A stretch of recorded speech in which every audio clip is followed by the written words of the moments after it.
In this video, I'm going to give you some ideas to solo over the jazz standard tenderly.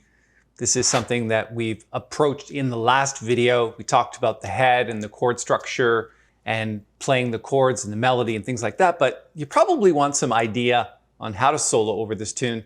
It is a ballad, so that kind of frees you up to do some interesting things, and I'm going to talk about the things that I do, and then I'm going to give you an example of it in a solo recording.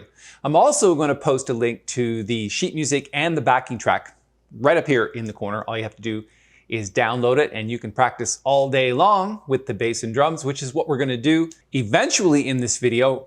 Right off the bat, let's just jump in and look at Tenderly.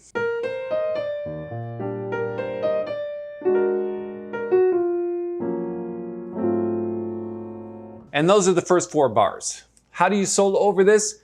Well, the first thing you think about is what is the progression? So this is 1, 5, and then we've got a 2 minor 7 to a 5/7 of the key of D flat. So it jumps from the key of E flat into D flat almost immediately off the top of the tune. The fact that it's a ballad gives us a lot of freedom to do some things. So my suggestion is just on the E flat major 7 chord, you just play the scale. So let's play a major 7 scale. Okay, and then you convert that essentially to an E flat major 7 bebop scale. So you've got this. Now the one thing you'll notice about the scale that I'm playing, I'm not playing an A flat, I'm playing an A natural, which is the sharp 11. So that gives us this open sound. It's essentially F major over E flat. And that gives it that hollow sound where we can start to apply force in the left hand. So take a look at the voicing that I have up here. It's like D and G. And then if you put a 4th above that, it's a C. And then those are your 4ths to get started with. Just go up the scale. Following the notes of the E flat major scale with the sharp 11 instead of the flat 4.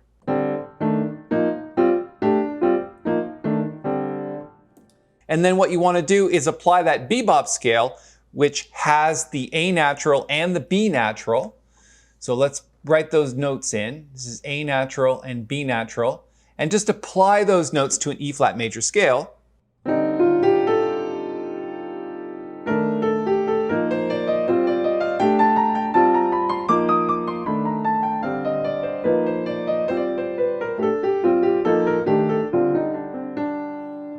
And I would suggest maybe you just practice that in all kinds of different ways, like maybe descending thirds.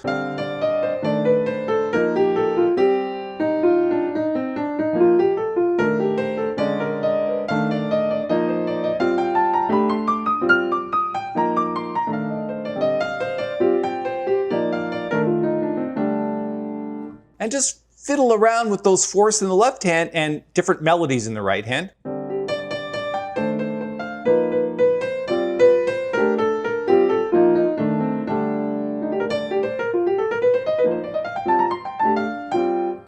And then when you get to the B flat 7 plus 5 chord, which essentially means the sharp 5, which is the F sharp, try this voicing in the left hand. You've got the F sharp, A flat, C, and F.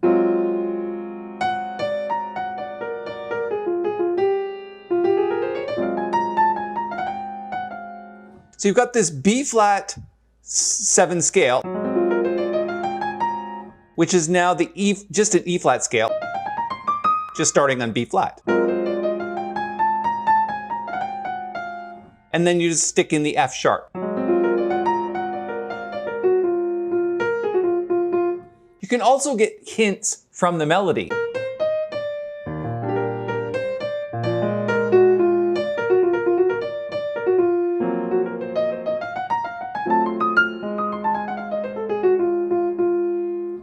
Then we're moving on to the E flat minor, and that's just a 2/5 of D flat. So the E flat minor bebop scale is this.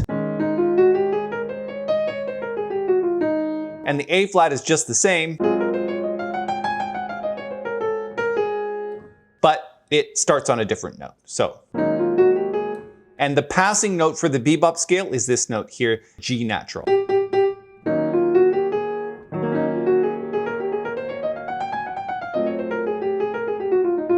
When I solo in just a bit, you're probably going to hear that quite a bit.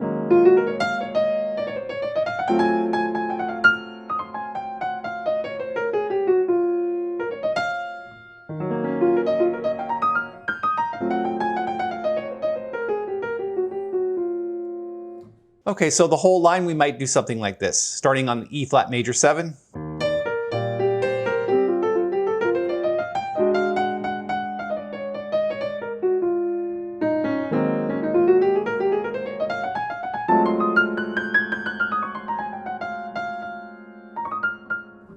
So I'm a big proponent of that bebop scale because it does give you that passing note, which adds a lot of flavor to the composition of your solos.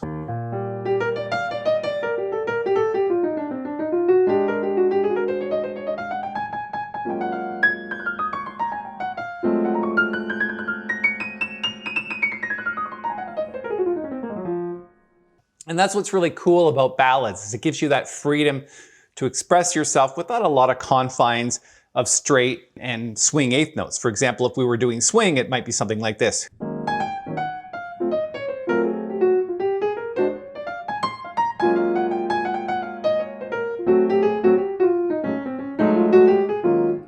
With ballads, you don't really have that. You can play in almost all kinds of tempos in your soloing.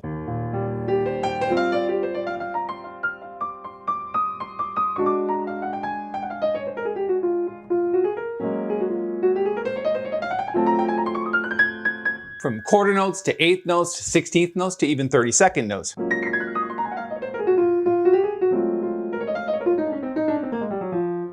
that's what I love about ballads. It really gives you a lot of chance to express yourself. We're going to do one more video. I'm just going to finish off the A section, and basically the B section is just a repeat of A.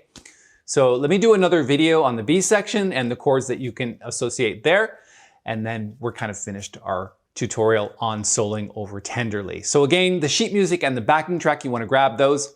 Again, I'm going to put a link up here in the corner. And right now, let me play the melody and then one chorus of solo so you get an idea of how it actually sounds as a finished product. Let's do that now.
Okay, so there's an example of the head of Tenderly and a solo section.